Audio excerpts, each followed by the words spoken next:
Hello and welcome to my first YouTube video. Today we are doing this video over how to warp a fidget spinner. Okay, first of all, you're going to need some sunlight. You don't want too little sunlight, so you can have a lot of sunlight or I don't really know, so I'm just going to skip that part.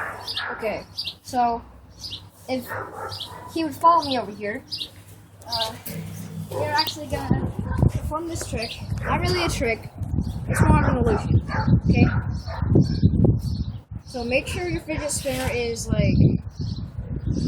has light on it. And when you spin it, you will see on the camera, I can't see it, but on the camera, you can see it. Okay?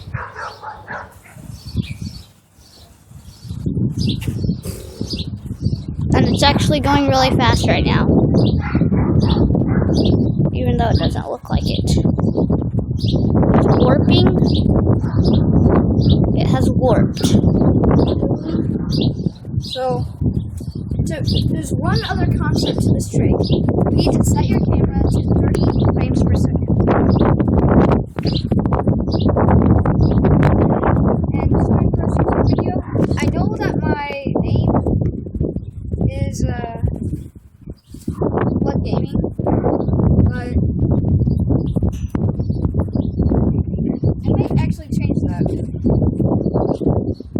Okay, so if you want to perform this trick, do exactly what I said, but the lower the quality of FPS, the better the warp is.